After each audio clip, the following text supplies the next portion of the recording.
Assalamualaikum warahmatullahi wabarakatuh. Selamat pagi, siang, sore, malam semuanya. Kali ini saya akan melanjutkan cerita dari Mas Restu yang berjudul Nining. Dan di video kali ini sudah sampai di part 3 ya teman-teman. Walaupun di treat aslinya itu masih di part 1. Karena itu terlalu panjang banget, jadi saya pisah di 3 part ya. Dan part 3-nya di video kali ini. Buat kalian yang ingin membacanya langsung, kalian bisa cek akun X-nya Mas Restu yang linknya udah saya taruh di deskripsi ya. Tanpa langsung banyak basa-basi lagi, kita langsung aja mulai ke ceritanya.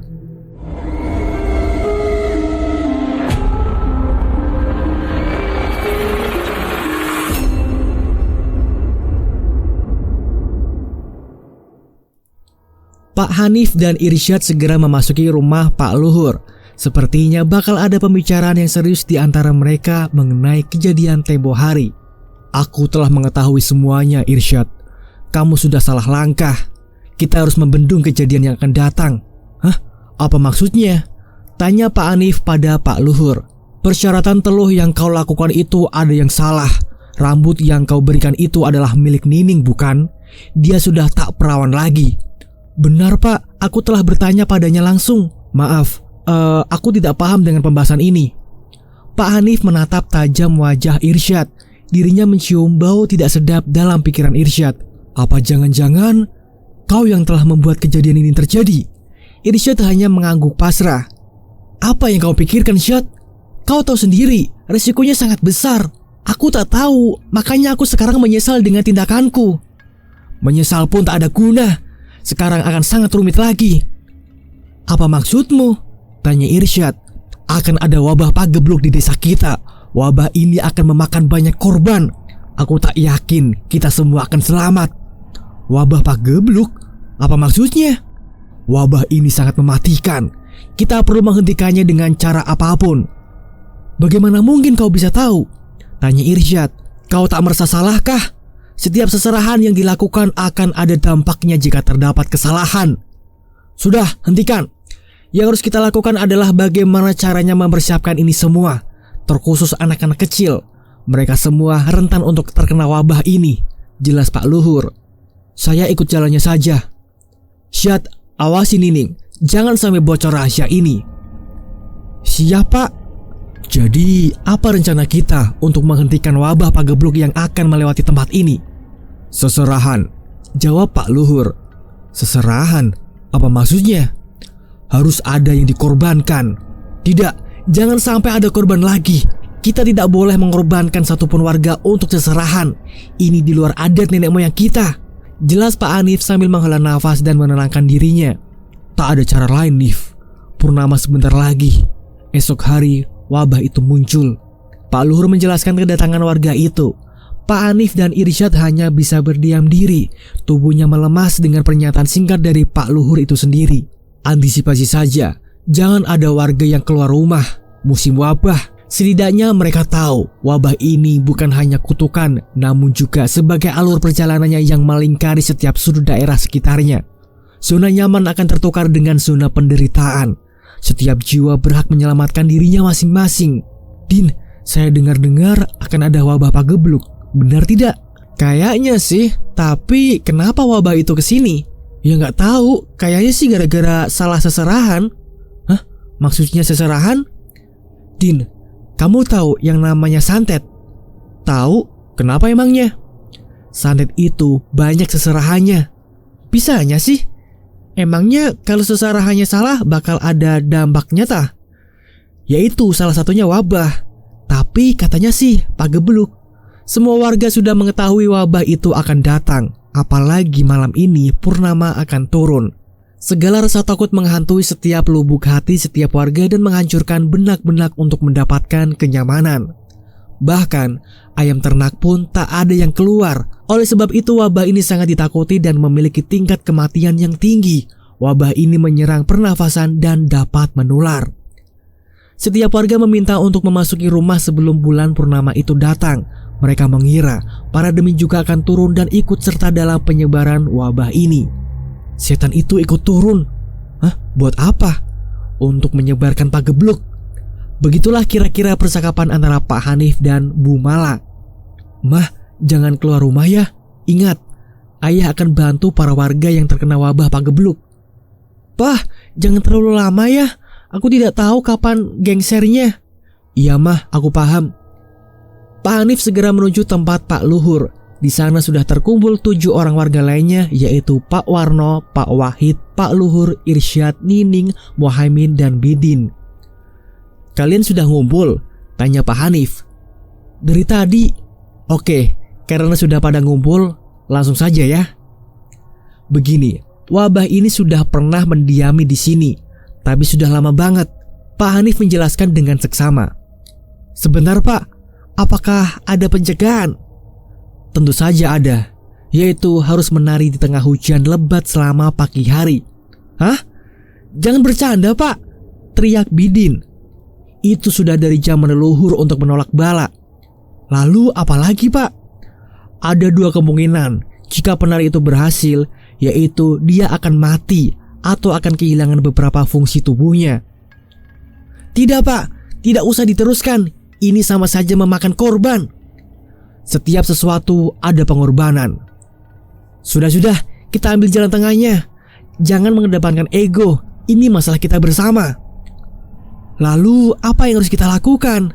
Tanya Bidin.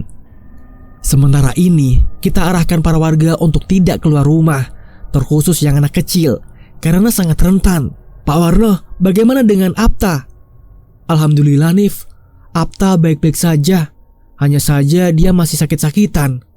Aku takut dengan munculnya pagebluk keadaannya semakin buruk. Semoga dia baik-baik saja Pak Warno. Bagaimana Pak Luhur? Apa ada pandangan? Kita menunggu waktu yang tepat. Hah? Maksudnya? Bukan hanya akan memakan banyak korban, tetapi akan memberikan efek yang sangat menakutkan. Lalu apa yang harus kita lakukan? Kita akan bekerja sama untuk menghentikan wabah itu. Kabarnya wabah itu cepat meluas dan menular dengan cara yang tidak terduga-duga. Jangan lupa, kalau sudah parah, salah satunya untuk menghentikan penebaran itu yaitu dengan harus dibakar sampai habis. Apa yang dibakar? Si korbannya. Mereka semua terkejut. Bagaimana mungkin Hanif berpikir jauh tentang wabah ini? Apa yang membuatnya terfikir untuk membakar seluruh korban yang berdampak parah? Apa tidak ada cara lain lagi kah? Tidak ada. Mereka semua terdiam. Nining masih merenung diri. Bagaimana mungkin cara satu-satunya untuk menangkal wabah itu adalah dengan menari hingga pagi hari? Ya sudah, semoga tidak lama wabahnya. Ning, kita semua bakal membantu kamu. Kenapa emangnya Mas? Gak apa-apa Ning. Maafkan Mas ya. Mereka semua membubarkan diri karena sebentar lagi bulan purnama akan datang. Dan di saat itulah para detemi turun untuk menyebarkan wabah pagebluk. Tung tung tung tung tung tung. Suara kentongan menandakan semua warga segera masuk ke dalam rumahnya masing-masing. Ayo masuk, ada pagebluk, ayo masuk. Semua warga berduyun-duyun memasuki rumahnya masing-masing. Ayo nak, masuk nak. Pak Warno segera menyuruh Apta kecil untuk masuk ke dalam rumahnya. Seketika desa tersebut disambut oleh angin yang sangat besar disertai hujan. Semua ternak dilepaskan begitu saja. Setiap rumah tertutup rapat. Damar seketika dimatikan untuk mencegah terjadinya kebakaran. Angin itu meniup dari rumah ke rumah. Terdengar teriakan-teriakan warga.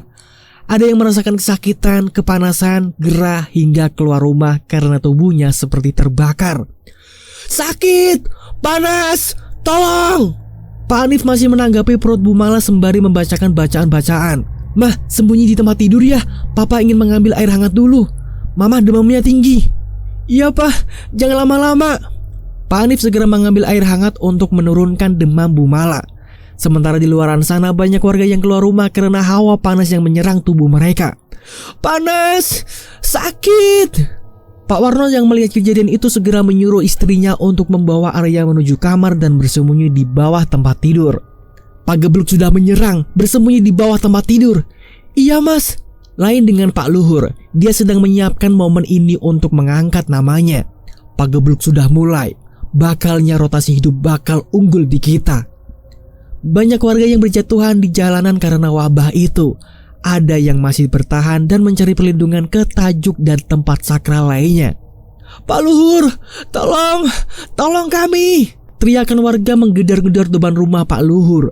Pak Luhur mengintip di balik jendela dan dia melihat banyak warga meminta bantuannya. Sama halnya dengan rumah Pak Hanif, dia juga kedatangan banyak warga untuk dimintai obat dan penawar racun. "Hanif, tolong kami!" Pak Hanif melihat dari dalam jendela. Dia melihat muka para warga seperti terbakar, tubuhnya penuh dengan luka. "Astagfirullah, itu mukanya kenapa? Tolong!" Teriakan demi teriakan memenuhi setiap sudut rumah warga. Kini tinggal Pak Warno yang kebingungan dengan keberadaan Apta dan istrinya yang tidak ada di dalam rumah. "Apta, Ririn, kalian di mana?" Pak Warno mencari tiap sudut di rumahnya. Dia mulai mendapati perasaan yang tidak enak. Apa mungkin Apta dan Ririn terkena wabah pagebluk? "Apta, Ririn!" Pak Warno mencoba keluar, namun sayang banyak warga yang sudah berkelimbangan di setiap jalan. "Astagfirullah, wabah ini!" Dia segera berlari menuju rumah Pak Hanif, namun dia juga mendapati banyak warga yang telah sekarat.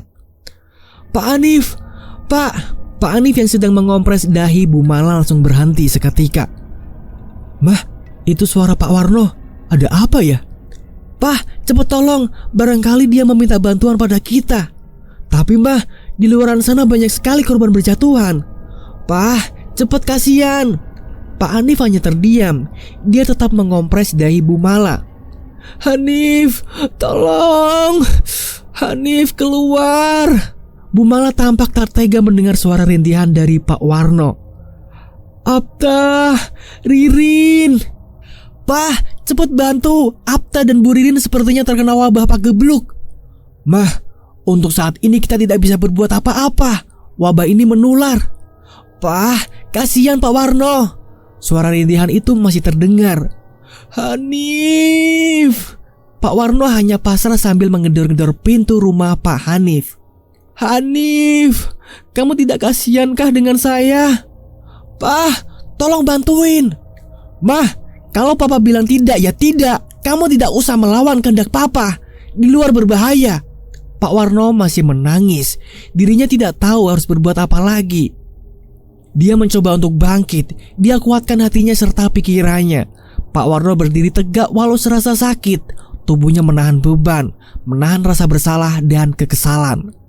"Ya sudah Nif, jika tidak ingin membantu saya." Pak Warno meninggalkan rumah Pak Hanif. Dia menuju ke rumah Pak Luhur. "Pak, kamu jahat! Kamu jahat!" Bu Mala menangis, menahan rasa kekesalannya pada sang suami, Pak Hanif. "Mah, maafkan Papa. Maafkan tak akan mampu mengobati rasa kekecewaannya. Tapi Papa serba salah, Mah. Apalagi ini wabah pagebluk, wabah yang menular. Kita harus bisa menjaga diri kita. Pah, kelak jika anak ini lahir, jangan kau ajarkan rasa lepas tangan. Tanggung jawab akan kemampuannya segera dipertaruhkan. Jangan kau ajarkan itu," teriak Bu Mala. Pak Hanif menyesali diri sendiri. Kini dia hanya dirundung dengan berbagai penyesalan. "Lalu, apa yang harus aku lakukan?" "Pah, coba kamu bantu para warga. Mereka membutuhkan pertolongan kita." "Lalu kamu?" "Aku tidak apa-apa." Pak Hanif dengan berat meninggalkan Bu Mala yang masih terkapar di tempat tidur. "Pegang ini. Ini adalah jimat untuk mencegah bayi kita agar di dalam perutmu tidak kopong." Pak Hanif memberikan sebuah kalung dengan kain yang melipat persegi 4 di tengahnya. Di dalamnya terdapat tulisan raja. Lalu diberikan pula gunting kuku sebagai penangkal para demit yang hendak menyerang di kala keadaan yang genting pula. "Mah, Papa pamit dulu ya." "Iya, Pak. Hati-hati." Pak Hanif segera membawa segala perlengkapan obat-obatan dan berangkat menuju tempat warga yang masih bisa terselamatkan. Seketika pintu rumah dibuka, dirinya mendapati banyak korban yang telah meninggal di tempat. "Innalillahi, aku harus bergegas. Masih ada beberapa yang masih bisa diselamatkan." Pak Hanif menuju rumah Pak Luhur. Dirinya segera menyelamatkan Apta serta Ririn. Mungkin saja mereka berdua keluar dari rumah dan menuju tempat Pak Luhur. Ketika sampai di sana, Pak Hanif mendapati banyak sekali korban berjatuhan. Ada yang sudah tak sadarkan diri, meninggal, bahkan sekarat. Dia segera memeriksa satu persatu para korban yang berjatuhan. "Pasti bisa diselamatkan. Aku harus memberinya penyelamatan pertama terlebih dahulu." Pak Hanif mengetuk-ketuk kaki para korban, lalu dibawakannya ramuan dari campuran temulawak, jahe, dan kunyit. Ini untuk memberikan perlawanan pada virus yang berada di dalam tubuh para korban. Wabah ini membuat pernafasan menjadi sesak. Apa mungkin bisa diselamatkan? Lalu dia teringat untuk memberikan tumbuhan tomat yang dihaluskan lalu disuapkan kepada masing-masing korban. Dari kejauhan Irsyad, Nining, dan Pak Wahid berteriak memanggil Pak Hanif. Pak Hanif, kemari, ada korban yang masih bisa diselamatkan. Pak Hanif segera menengok ke arah suara itu. Dia berlari menuju tempat itu. Kita harus mencari tempat untuk para korban. Kira-kira di mana tempat yang pas?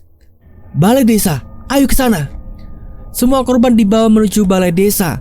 Pak Hanif masih memperkirakan warga yang terjatuh sangat banyak. Dia mana mungkin bisa melakukan hal ini sendirian. Pak Hanif, apa yang diperlukan? Aku butuh tomat. Tomat, cepat ambilkan tomat dimanapun, sebanyak apapun. Baiklah. Irsyad segera mencari tomat di pasar, di rumah warga, perkebunan, dan dimanapun. Dia harus segera menyelamatkan para warga yang terkena wabah tersebut. Ning, ambilkan wadah, kita buat ramuannya. Pak Wahid, tolong kondisikan warga yang masih selamat. Kita buat posko dadakan di sini. Siap, Pak Hanif. Nining langsung menyiapkan loyang besar, lalu dia menumbuk ratusan tomat yang dicampurkan dengan gula Jawa. Sedangkan Pak Wahid segera menyiapkan tempat untuk para korban sekaligus mengkondisikan suasana. Pak, kita akan telat. Tidak, masih belum. Kerjakan.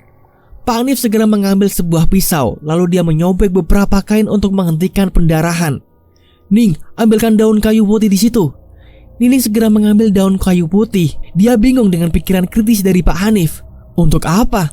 Mengompres korban. Haruskah menggunakan ini? Ini untuk menghilangkan racun di dalam tubuhnya. Ambilkan air hangat dan kain itu. Robeklah menjadi beberapa bagian.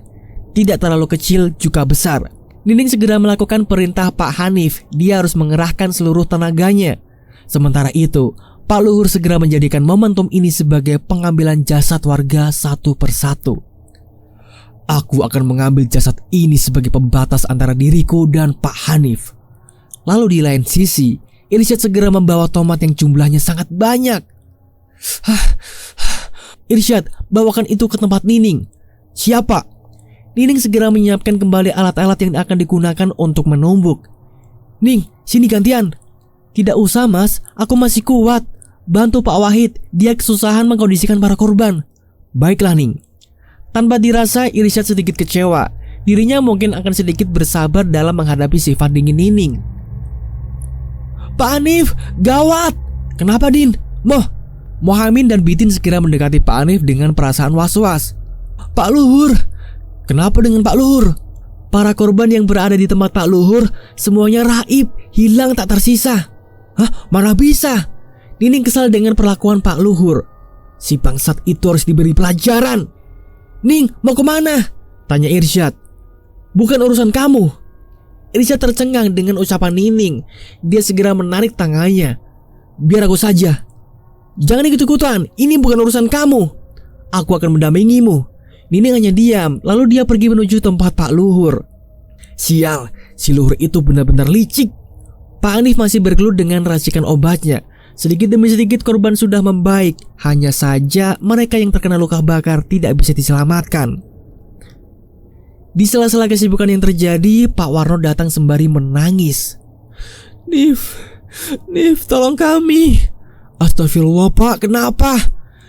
Ririn dan Apta terkena wabah Pak Gebluk. Sekarang di mana dia? Ada di kamar mandi. Mereka kepanasan. Pak Hanif sudah terfikirkan bahwa ini sulit diselamatkan. Pak Wahid, titip tempat ini. Siapa? Pak Hanif segera menuju tempat Pak Warno. Dengan tampang yang sedikit menahan kesedihan, Pak Warno masih berkata pelan pada Pak Hanif. Nif, Luhur ikut jahat. Apa maksudnya Pak? Dia yang menciptakan wabah ini. Mana mungkin? Tak usah kau pikirkan. Kau akan tahu sendiri nanti siapa dalang dibalik ini semua. Pak Hanif masih terdiam. Dia sependapat dengan Pak Warno mengenai kejadian semua para mayat raib hilang. Itu masih dipertanyakan. Untuk apa para mayat itu? Nif, lihatlah mereka berdua. Hanif kaget mendapati Bu Ririn dan Apta yang sudah terbujur kaku. Nafasnya tersenggal-senggal, tubuhnya sudah sedikit membiru. Bibirnya masih bergerak namun melantutkan sebuah nama yang tak pernah dia kenal sebelumnya. Ya. Kamu ngomong apa, Nak? Arya. Arya? Siapa dia?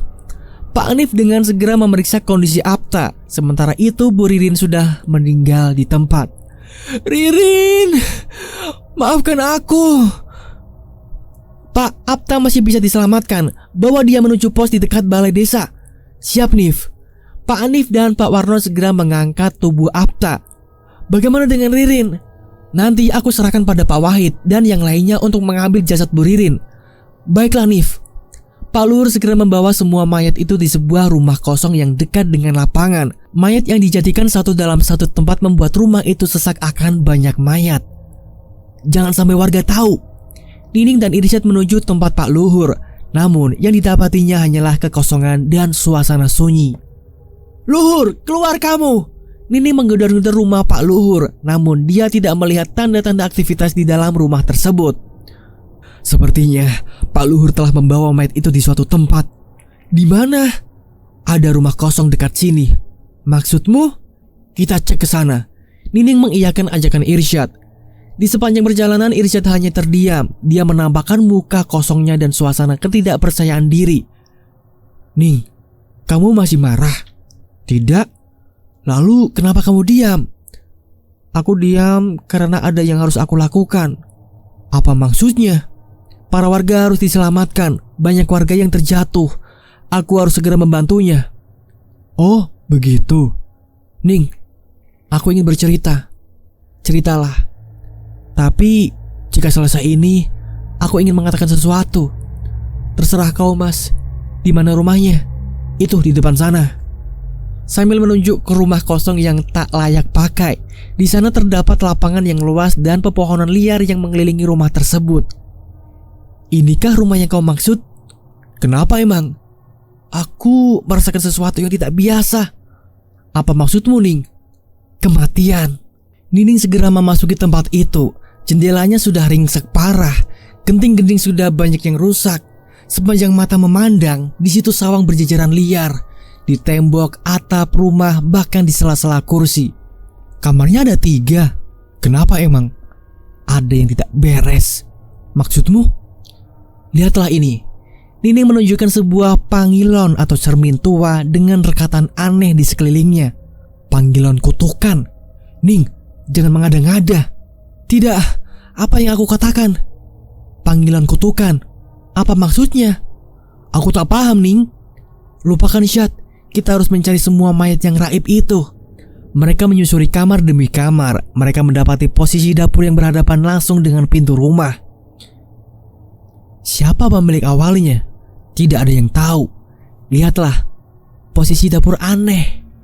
Benarkah panggilan ini, dapur, kamar? Apakah rumah ini tempat pemujaan? Kubrak! Suara benda terjatuh dari kamar bagian belakang mengagetkan mereka berdua. Ayo cepat! Nining segera berlari menuju kamar bagian belakang. Ketika dia melihat, sial! Nining dan Irsyad melihat sosok manusia kerbau. Dia tampak marah melihat mereka berdua berada di tempatnya. Manusia kerbau! Wah! Ning, lari! Nining segera berlari menuju arah depan. Sedangkan Irsyad terpental jauh akibat serudukan dari manusia kerbau tersebut. Ah, bajingan! Irsyad! Ning, jangan hiraukan aku.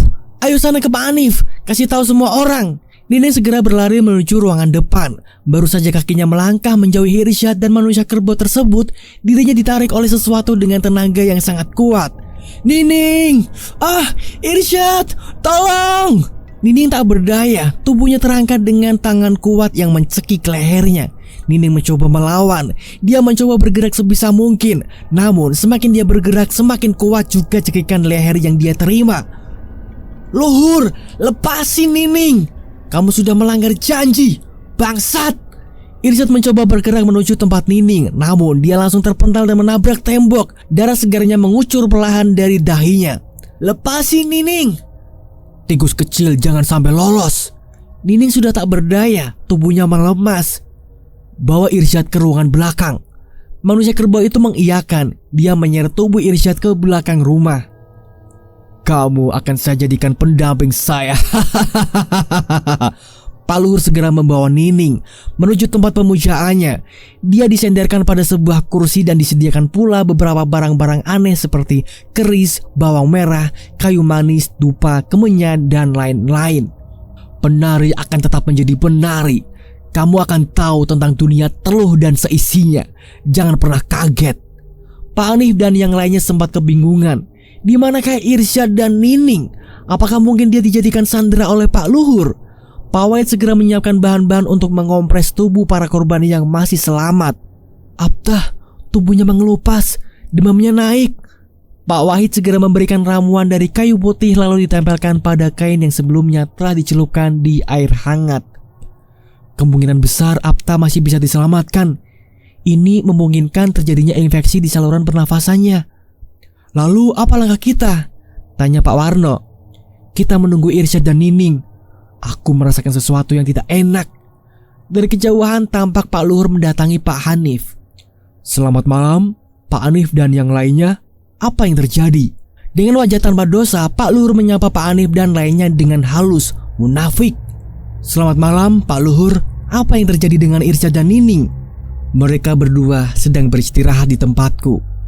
Dia sempat membantu menyembuhkan beberapa korban. Menyembuhkan? Bukankah pos siaga hanya ada di dekat balai desa? Apa yang kau pikirkan, Luhur? Kita memang dari dulu tidak pernah akur ya, Hanif. Semenjak kau menjadi seorang tabib, kau sedikit congkak dan mengabaikan rakyat biasa. Tutup mulutmu bajingan. Kau yang berulah atas ini kan? Oi, janganlah cepat memfitnah. Ini tidak baik kan? Apapun yang kau lakukan itu tidak akan ada baiknya di mata semua warga. Dosamu melebihi umurmu itu sendiri. Mana mungkin manusia kerdil sepertimu membahas dosa dan siksaan? Tuhan selemah itukah menghakimi seseorang? Tuhan menghakimi orang-orang yang munafik lagi sok bijak. Baiklah, terserah. Tapi aku bisa menyembuhkan Apta dengan cepat tanpa harus menggunakan ramuan tidak berguna ini. Jangan pernah kau datang untuk menghina seseorang.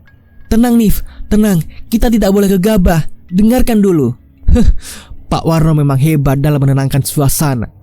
Ini hanya berlaku kepadanya saja, Luhur. Aku tak rela kau mencampuri urusanku. Silakan, aku tidak memaksa. Cepat katakan, Luhur, apa caranya? Seserahan. Hah? Apa maksudmu? Seserahan. Karena cara itu lebih ampuh. Aku tak paham. Jelas Pak Warno. Anakmu akan tinggal di rumah kosong dekat lapangan hanya sehari saja. Lalu aku akan mengerjakan tugasku. Selebihnya kau akan tahu sendiri progres dari kinerjaku. Bagaimana Hanif? Aku menolak. Dia terkena wabah Pak Gebluk. Tubuhnya melemah, banyak luka bakar, juga paru-parunya terganggu. Aku tidak yakin dia akan bertahan lebih lama. Terserah dirimu, Nif. Pak Luhur meninggalkan tempat itu. Namun baru beberapa langkah saja Pak Warno langsung memanggil. Baiklah, akan aku bawa Apta menuju rumah itu. Keputusan yang tepat, Pak Warno. Sambil tersenyum tipis. Dalam hati, Pak Hanif agak kesal dengan sikap Pak Luhur yang semena-mena dalam mengatur para korban wabah Pak Gebluk. Kemungkinan besar Pak Luhur memanfaatkan keadaan agar dirinya tersohor. Saya bakal ke sana. Mau kemana? Tanya Pak Wahid. Mau melihat Apta. Terus ini bagaimana? Sebentar Hid, kamu jaga dulu. Jangan lama-lama. Pak Hanif mengangguk. Dia membawa sebilah pisau dan kalung batu hitam. Pak Luhur telah menyiapkan segala rencananya. Dia tahu jika Hanif akan mengikutinya. Maka dari itu, dia akan menjebaknya langsung di rumah kosong itu. Letakkan dia di kamar tengah. Pak Warno meletakkan Apta di ruangan tengah. Di situ tersedia alat-alat pengobatan. Yang aneh dari kamar tersebut adalah terdapat tempat pasung yang berguna sebagai pencegahan pertama ketika si pasien terkena eksorsis atau semacam kesurupan. Lalu, setiap sisi rumah terdapat pangilon atau kaca dengan rekatam aneh di setiap sisinya. Bukan sebagai kebetulan Pak Hanif mendapat itu semua. Ini tempat apa Pak Luhur? Tempat meditasi dan pengobatan. Tapi tempatnya seperti tidak terawat. Maklum, namanya juga rumah kosong dulunya. Silakan, kalian berdua bisa keluar. Pak Hanif dan Pak Warno menunggu di luar kamar, sedangkan Apta terbujur kaku di tempat tidur. Kakinya terpasang alat pasung untuk mencegah sesuatu yang tidak diinginkan. Pak Hanif menaruh curiga dengan praktek penyembuhan yang dilakukan oleh Pak Luhur. Mana mungkin ada alat pasung di dalam kamar tersebut. Pak Hanif mencoba melihat-lihat sisi kamar. Dia mencium bau tidak sedap di antara ruangan belakang. Bau bangkai. Iya sih, jawab Pak Warno. Pak Hanif mencoba mencari bau tersebut. Dia mendapati satu kamar yang tertutup dan terkunci. Saking rapatnya dan privasinya kamar tersebut, pintunya dililit oleh rantai juga gembok. Pak Hanif tidak tahu kalau tempat tersebut adalah tempat penimbunan para korban wabah pagebluk yang telah meninggal. Ketika Pak Hanif ingin memegang pintu tersebut, tiba-tiba terdengar suara benda jatuh dari arah belakang. Bruk! Suara apa Pak Warno? Tidak tahu. Pak Hanif mendekati secara perlahan ke sumber dari suara itu. Langkahnya mulai memberat. Tubuhnya seperti ditahan oleh sesuatu yang sangat besar. Jangan-jangan. Ketika Pak Hanif mendekatinya, tak ada satupun orang yang ada, hanyalah suara tikus yang sedang berkeliaran. Halah, tikus, kagetin saja. Ketika Pak Hanif berbalik arah, dia mendengar suara minta tolong dari arah kanan ruangan belakang. Tolong! Irsyad! Pak Hanif segera berlari menuju suara itu. Dia mencoba membuka pintu ruangan tertutup itu. Syad! Syad! Ada di dalam tah? Pak Hanif! Tolong kami! Sebentar! Pak Hanif mencari cara agar pintunya terbuka. Dia mencari benda keras untuk membongkar gembok yang mengunci pintu itu. Bukan hanya itu, tempat itu memang sudah didesain sebagai tempat penyekapan. 3 kamar depan saling berjejer, 2 ruangan bagian kanan belakang, dan 1 ruangan bagian kiri belakang. Pak Luhur sudah mendesain ini semua untuk menjebak para korban. Pak Hanif menemukan linggis berukuran sedang. Dia segera mematahkan lilitan gembok yang menutupi tempat itu. Trang! Terbuka juga. Pak Hanif pun mendobrak pintu tersebut. Brak! Syad! Nining! Astagfirullah! Sejak kapan kalian di sini? Apa yang terjadi? Panjang Pak. Sekarang mari keluar dari tempat ini. Nining pingsan dengan luka di bagian dahinya, sedangkan Irsyad terdapat luka di bagian kepala dan pelipis matanya. Pak Hanif mengangkat tubuh Nining bersamaan dengan Irsyad. Ketika mereka hendak keluar, mereka mendengar suara teriakan dari arah depan. Ah! Itu suara Pak Warno. Mereka memandang tubuh Pak Warno sedang diangkat oleh manusia kerbau. Dari sisi kamar, Pak Luhur membawa sebuah mangkuk berisi darah. Bangsat Luhur, ngapain kamu? Kamu memang cerdas, tapi sayang, telat melangkahi dari kita. Pak Hanif menahan amarahnya. Pak Hanif, bagaimana ini? Sepertinya kita harus mengikuti alur Pak Luhur. Si licik itu memang pintar. Sekarang serahkan Nining. Semua ingin selesaikan wabahnya. Saya sudah tahu kamu yang menyebarkan wabahnya kan. Jangan harap kamu bakal tenang. Syad, Nining harus dijadikan selirinya manusia kerbau supaya wabahnya cepat rampung. Itu jalan satu-satunya. Irsyad masih terdiam. Luhur, lepaskan Pak Warno. Dia bakal mati. Pak Luhur memerintahkan manusia kerbau untuk melepaskan tubuh Pak Warno. Ah, Apta, anakku. Pak Warno masih menahan rasa sakit di lehernya. Dia merangkak menuju tempat Apta. Cih, sialan. Pak Hanif tak bisa memperkirakan kejadian ini. Dia harus bersekutu kembali dengan si dukun durjana itu. Keputusannya bukan di kamu, tapi ada di Nining. Malam ini jam 12, dia harus menari hingga pagi. Irsyad tidak bisa memutuskan. Dia harus mencari cara agar pikiran Pak Luhur berubah. Semua yang sudah kau pikirkan tak bisa merubah pikiranku, Irsyad. Belum saja Irsyad bicara, Pak Luhur telah mengetahuinya. Aku akan menjadi manusia abadi. Pak Hanif mulai melihat kebusukan ambisi dari Pak Luhur. Bukan wabah yang salah, tapi ambisinya yang telah merasuki seluruh tubuhnya. Dia memang telah dirasuki iblis. Sekarang begini, jika wabah itu ingin cepat selesai, kalian semua harus tutup mulut dan kerjasama dengan saya. Cih, tidak akan saya kerjasama denganmu Luhur. Kamu yakin malah tidak apa-apa? Pak Hanif merasakan sesuatu aneh terjadi di rumahnya. Malah sedang diikuti oleh para tetemit di rumahnya. Jangan sampai setan itu menyentuh. Di sisi lain, Bu Mala merasakan ada yang mendatanginya. Suara langkah kakinya terdengar jelas di telinga Bu Mala. Jauh dari pintu, diriku tidak mengganggu. Suara itu terhenti di depan pintu. Dengan sendirinya pintu itu terbuka. Sadarlah, dirimu tidak bisa keluar. Wanita tua menggunakan kebaya masa kolonial dulu. Rambutnya diikat sanggul, air liurnya berjatuhan ke lantai. Anakmu.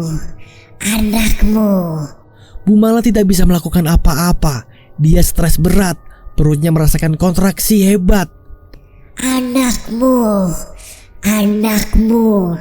Wanita itu mendekati Bu Mala dengan mengulurkan tangannya. Kepalanya bergerak ke kanan dan ke kiri. Kaki kanannya menggesek ke lantai. Air liurnya berjatuhan hingga mengotori lantai yang bening warnanya. Papa, tolong. Anakmu. Bu Mala merasakan kontraksi hebat. Perutnya sudah rada gengser. Sebentar lagi dia melahirkan, namun tidak ada yang membantu proses kelahirannya. Keluar.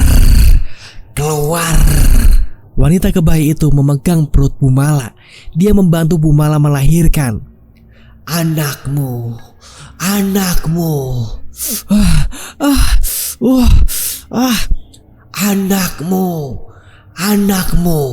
Rumongso anakmu bakal jadi anakku. Bu Mala tidak meladeni ucapan demit kebaya itu. Dia tetap bersikukuh untuk menyelamatkan buah hatinya. Pak Hanif memiliki perasaan tidak enak. Dirinya harus memilih dan memilah langkah agar tidak ada korban. Tenang saja Hanif, Mala akan selamat beserta bayi itu. Sial, apa maumu Luhur? Sudah jelas, aku menginginkan keabadian. Di dunia ini, manusia tidak ada yang abadi. Jasad tidak abadi, tapi tubuhku akan bebas mengitari belahan bumi. Baiklah, jangan kebanyakan bicara. Apa solusinya dan apa yang harus aku lakukan? Ikutlah bersamaku. Kita akan menyelesaikan semua wabah ini. Oh ya, anakmu sudah lahir. Dia akan menjadi anak yang diberkahi oleh leluhur. Di lehernya terdapat tahi lalat, matanya tajam, alisnya bergelombang. Anak itu juga yang akan menjadi ancaman untukku. Bangsat, kau apakan Mala? Berterima kasihlah, aku telah membantu melancarkan proses kelahiran Mala. Sialan. Pak Luhur meninggalkan mereka berempat, sedangkan Apta masih belum sadarkan diri. Darah yang diambil oleh Pak Luhur merupakan racun yang mengenai kaki bagian kirinya. Dia mengambil darah itu dan membuang segala racun yang ada di tubuh Apta. Tenang saja, Apta akan selamat. Nah, itulah cerita dari Mas Restu yang berjudul Nining ya. Kita sudah sampai di part 3. Ceritanya masih panjang banget dan saya akan lanjutkan di part 4-nya. Buat kalian yang penasaran, makanya stay terus di channel Dimensi Mimpi. Bagaimana pendapat kalian tentang cerita ini? Tulis di kolom komentar ya. Terima kasih buat kalian semuanya yang sudah mendengarkan cerita ini. Kita akan lanjutkan lagi ceritanya di part yang keempat. Saya di sini undur diri, sampai jumpa di part selanjutnya. Wassalamualaikum warahmatullahi wabarakatuh.